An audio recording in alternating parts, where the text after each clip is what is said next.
Welcome back to Tennis Manager episode 6.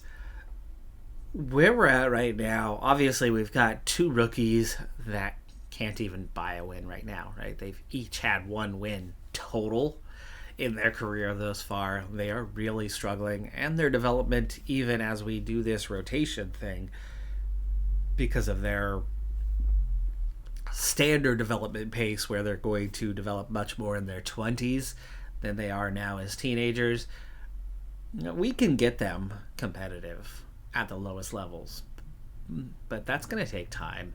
I think we can really already start to write these two off.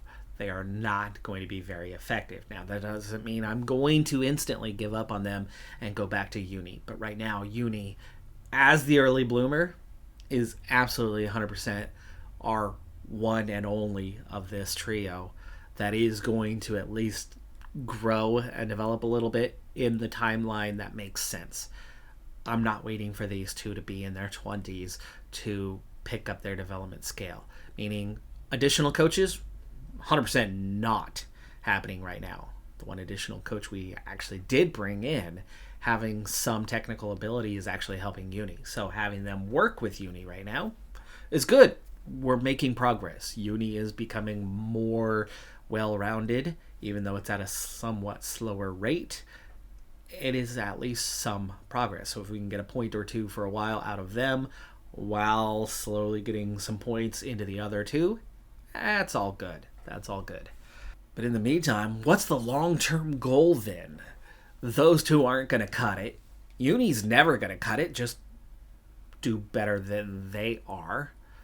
And I guess no surprise when our youth academy is bare bones. Speaking of, that has to be the long-term progression track. Now, the youth academy, 150K is what it's going to take, but we're talking about an additional 6K deficit monthly that we will be adding to do that.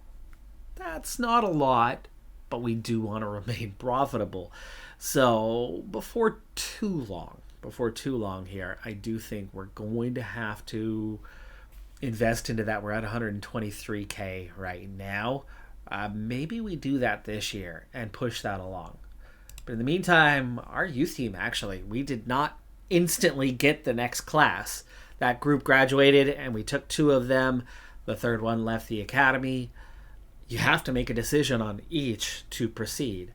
We have not been given our next class yet, so I'm not sure when the next class is going to come in. Before it was December, and then it was in December that we made a decision. So do we get one new class every other year? Hard to say.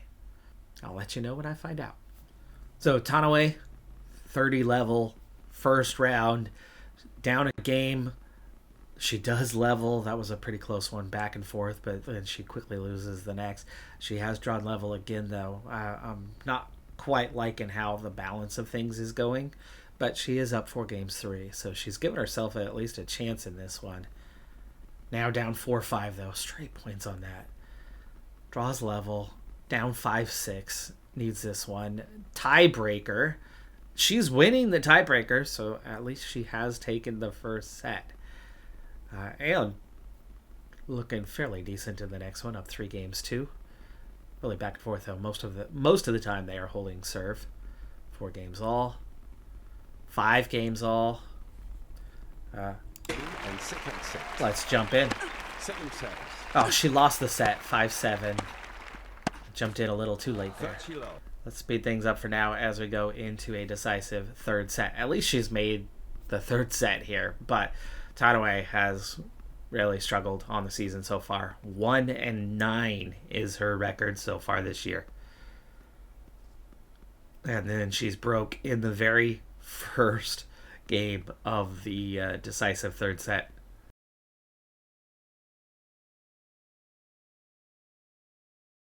Both players a bit of a mess right now, mentally and performance-wise, right? They both get broken in their first games, and then we do come back and win the third game and then hold or break her again. It's up 3-1 now.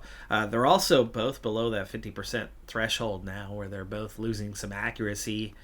But then she's broke there. Like, service doesn't mean anything right now. They're both a mess. I mentioned it before, and I'm more strongly considering going a little bit cookie cutter and putting them both on the aggressive baseliner tactic that Yudi is using. But as we noted in the first couple of episodes, Uni, without the physicals to go with it, was pretty ineffective herself. But she was at least competitive. She was winning about 50% of her matches. It was once we added a few physical points to her that she started winning consistently and jumped to, 60% instead of 50%. Meanwhile, we're sitting at like 10% with these two with other tactics. So maybe we can get them closer to about a 50% performance as we're down 4-5 here. And it is match point. Fault. Second set. Yeah, mistake there. I'm going to try it. Doesn't hurt to try. We're already losing as it is. Inzaghi just lost in the first round yet again. He's 1-6 on the season. Just not doing well. Not doing well at all. Well, I've gone ahead and changed the tactics for Tadaway, but it turns out that Inzaghi had the same tactics as Uni and not getting anywhere anyway. So they just really are that weak, I suppose. In Tennis Manager 24, you very well could have made the argument that it was just poor form. But they've changed how form builds, and it's a lot easier. It's not just one loss and, oh no, your form collapses. It's a lot harder to lose form. And we have decent form. It's not perfect. Inzaghi has lost a lot. Tadaway has lost a lot, but they still both have fairly good form. And the fatigue they're carrying right now is because they all just played. Uni progressing decently, makes a semifinal, loses it, but at least on her own is still getting some decent performances. Tadaway training in physical this week. Again, it's not the sort of gains that we get with Uni, but it's gains. I mean, 28 to 37% will get you there. It will get you there. It's just going to take a bit longer. It's like half the pace compared to Uni. And once again, that's not less potential. They have the same potential. And right now they have the same coach. The difference is early bloomer versus standard. That's what's slowing them down. And that's what's making those two rather redundant to us. We're going to need to make sure that we pick academy players, good or bad.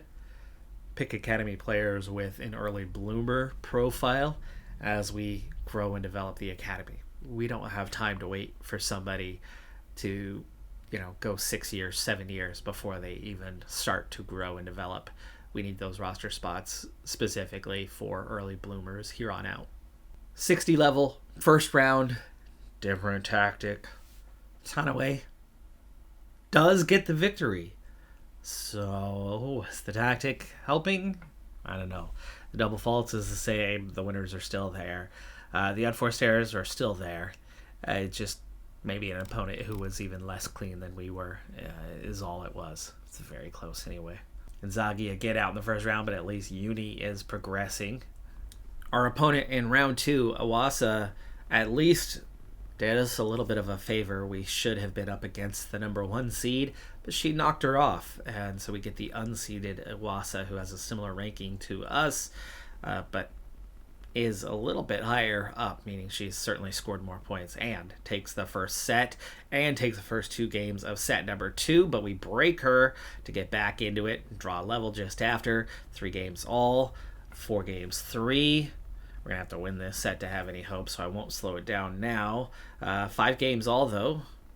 Tiebreaker, but trailing in the tiebreaker, battled back, but couldn't get the winner. We lose 6-7 on the tiebreaker and lose the match.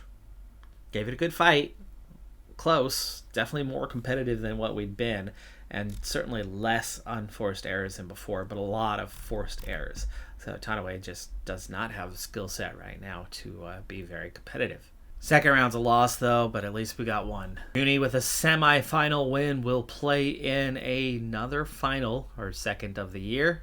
She's lost it this time, but getting her to that point is a good stage. It looks like we could at least begin to think about trying the next tier up occasionally with Uni.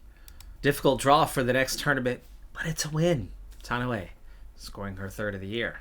Isakova has beaten her pretty badly in the next round, but at least we're making a little bit of progress. If we can start going something like 50-50, which all of a sudden we are, now that we changed tactics, the tactics does seem to be at least a factor. We're not scoring as many winners as we were, but the unforced errors has cut back dramatically. So we're making fewer mistakes with the tactic now compared to what we were doing, and it seems to be for the better. At the end of every month, you get a report on how the finances were over the last month. However, I prefer to go with the raw data, because when you start throwing in the variables like tournament winnings, well, it changes month to month. So I prefer to wait until the second, because this happens on the last day of the month. On the first, you get a 0-0 balance on your profit and loss, as this is calculated monthly. And then on the second, it shows you the raw income and expenses of the facilities. And then I just do the math on those to determine. So that's why a lot of the time we're not looking at some sort of separate screen. I'm looking off of the calculation here to see how we're doing.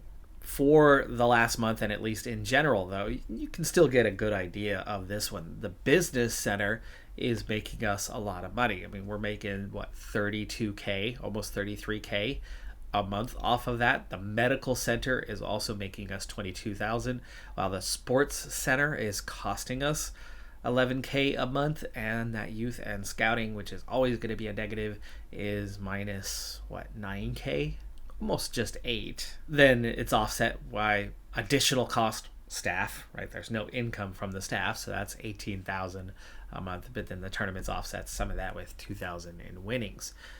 Now, I don't think that we're too far off from that being about a consistent number right now, 2K a month in tournament winnings. That nothing extraordinary happened. There was no tournament victories for Uni, but there was a couple deeper runs. Everybody else was out in the first or second round, barely making money.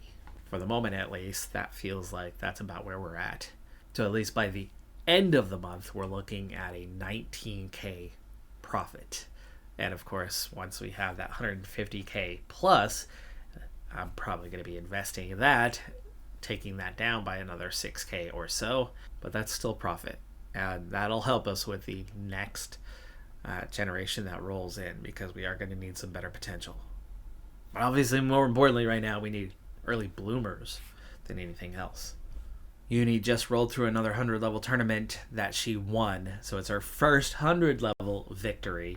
She's only had a single 60 level victory, and she had the two 30 level victories, all three of those wins coming a year ago. So that's her first win of the year and the highest level at which she has won a tournament. It's definitely going to help her in the points department as well. For the moment, her rank has jumped to 104. Her objective for the year is to crack the top 100.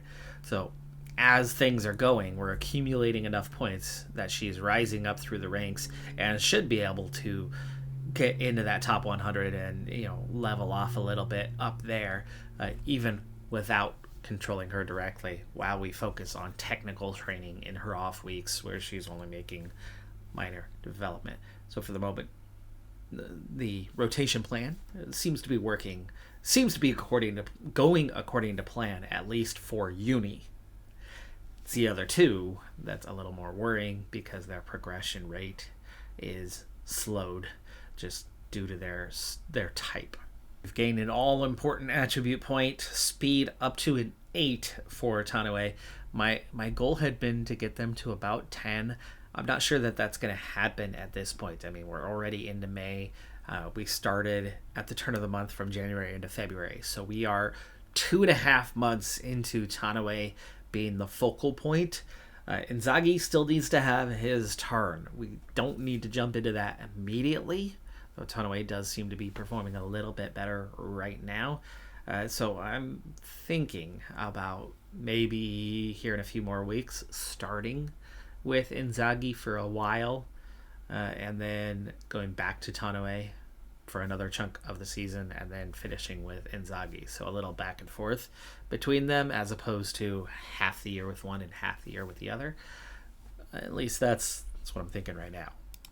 Uni's new rank, exactly 100. Meanwhile, the other two are actually slipping backwards. Tanoe, though, doing a little bit better. A little bit better in the rankings with the slender consistency of points she's now starting to pick up.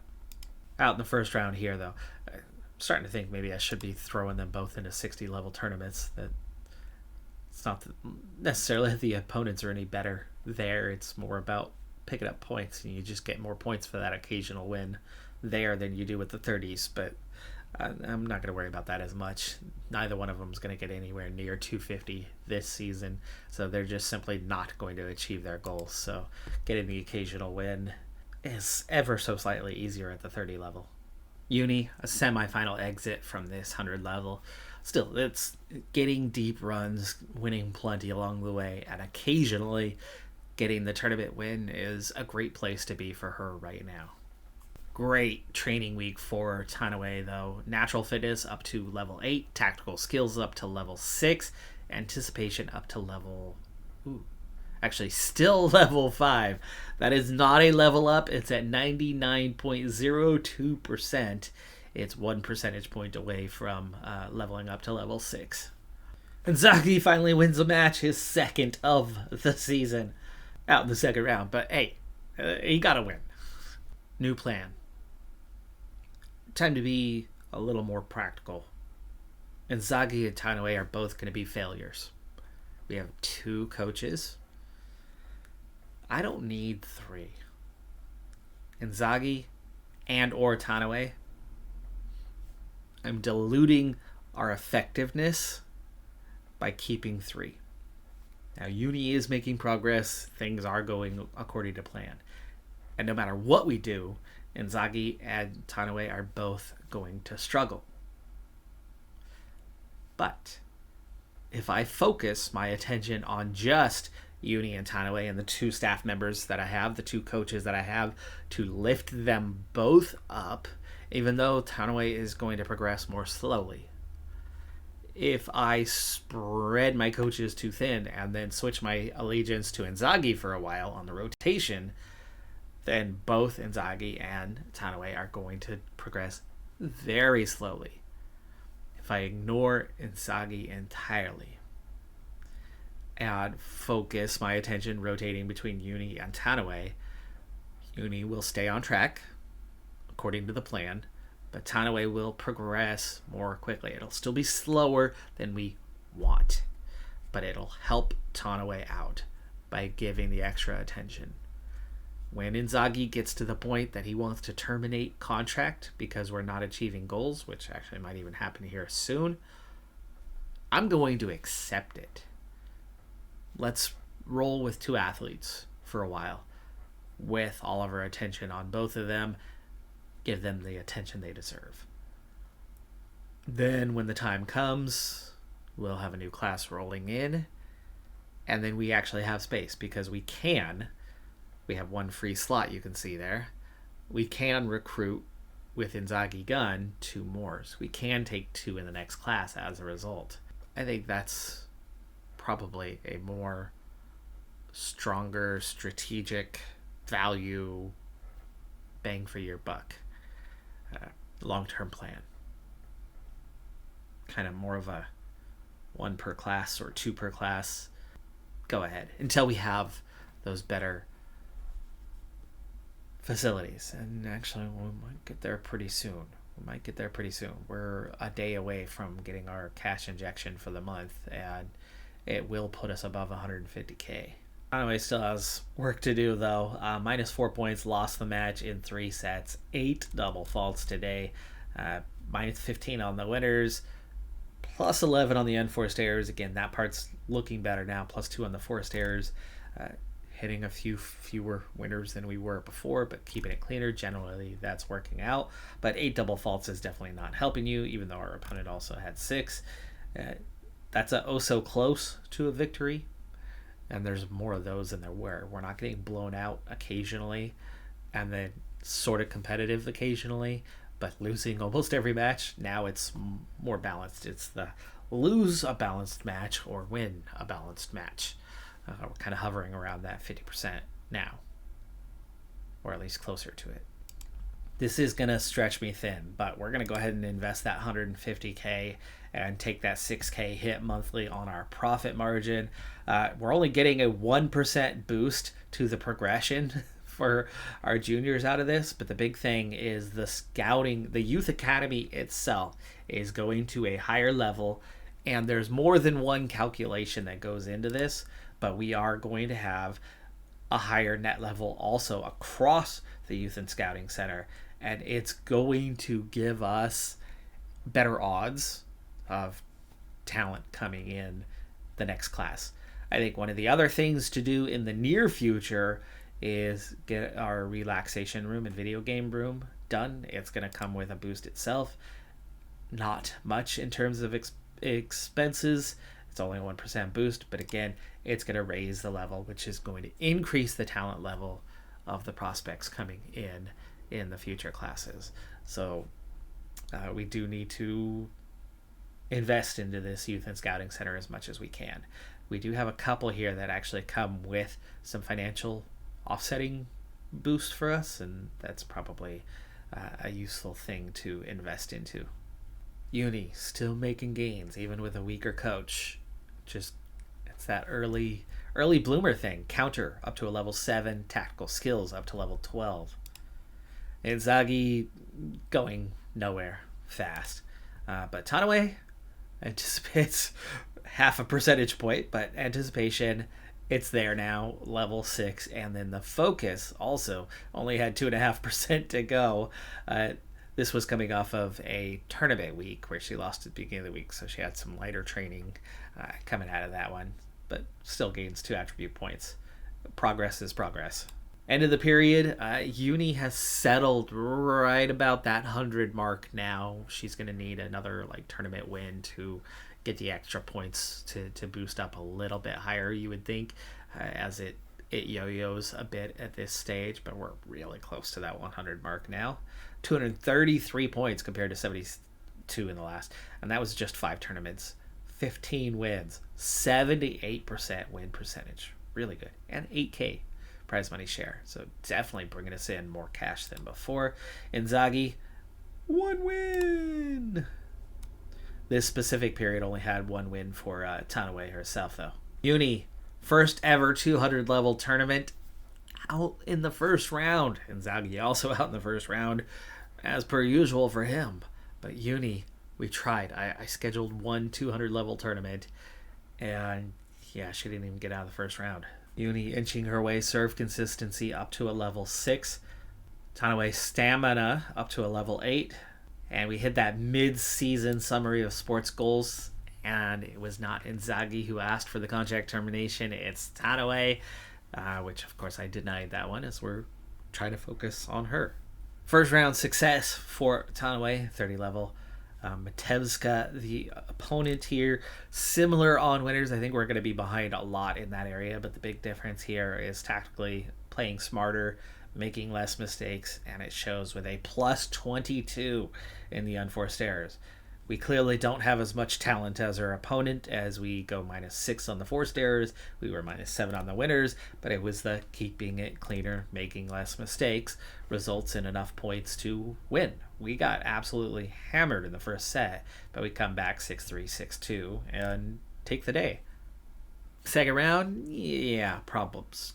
10 double faults. Tanaway just really doing poorly there. Maybe I need to go tweak specifically her serve situation, because she's losing so many points in that department. The unforced errors, not great today, but it's, even though it's a -8, 27 is not the worst.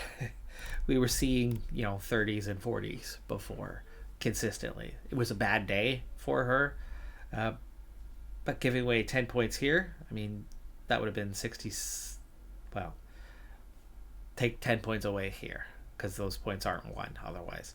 That's a 63. It's a 57-63. Take away her 1, it's a 56-63. That is a much closer match. That is not getting absolutely hammered. Let's see if we could tweak her faults, because it's not like she's getting aces anyway. Just hit the ball in. First round success. Tanaway getting somewhere. Plus 15 on winners. Actually pretty comfortable on the day. Plus 16. Still 6 double faults. But I turned down her second serve risk to low on all 3 phases of whether you're kind of hitting near, far, or back line of the box. Everything to low risk, and we'll see if that makes a difference. She's really poor on her serve ratings. They were 5 and 5, so it's down there. It's extremely low. But the unforced errors was -5. Not a very clean day, but enough to win.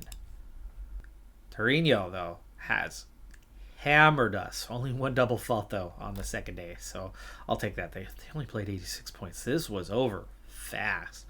Almost a donuts double blinky eye kind of day. -13 on the winners, -4 on the unforced errors. That's a lot for a very short game. 18-4 on the forced errors. This was just a much, much stronger opponent in this second round here. That was a 60 level that we got an invite to, though, by the way, and we made the second round, so we did pick up a decent amount of points for that. Inzaghi, 3rd win of the year, made the second round. Inzaghi now has 7 points on the entire season. And it was right at the beginning of the year, the very first win that he collected, worth the 5 points. He's only added 2 points since then, and that was last tournament. This tournament, he'll add 2 more for making second round. So actually, he'll be at 9 now. Tanaway, who sits on 11, was this was a 60 level, so this will be another 5 points. She'll be at 16 following the tournament she just played. She's played a bit more than Inzaghi has so far this season, but a lot of bad days. A lot of bad days. Doing a little bit better now, right? 5 and 17. Inzaghi 4 and 12. 4 and 12 with the additions of the tournaments they both just played. Uni, for comparison, 37 and 17 on the year. Plus 500, 3 titles, consistent performer. Good points for those 100 levels. That 200 level seems to be a bit beyond us right now, but we're doing fine in the 100 level, making plenty of deep runs. This was very early season. She hasn't had early losses in a while from like week 16 on. That's a strong set of performances. Uni underspin up to an 8. Rank has settled down just a little bit to a 107 right now, but like I said, I think a good performance from Uni will see her jump a little bit higher the next time, right? We made exactly 100, and then we're drifting down. You get another tournament win, and instead of making exactly 100 again, you're going to make 95, and then you drift down. So she's inching her way up the rankings. Tanaway is definitely starting to climb the rankings a little bit, and even Inzaghi, but Inzaghi's kind of hovering around that's his place.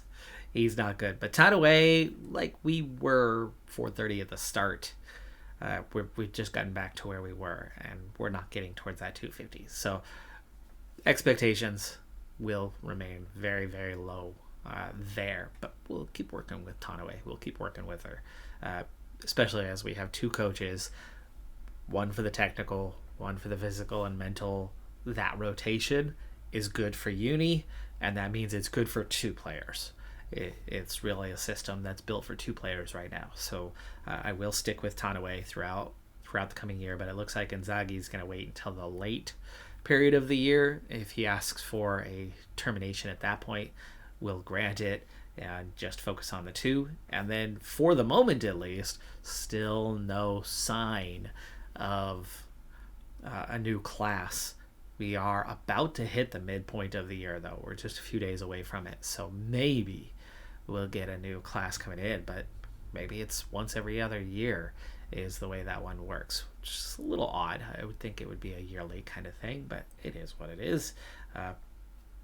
We'll get the next group eventually. That's going to do it for this episode, though.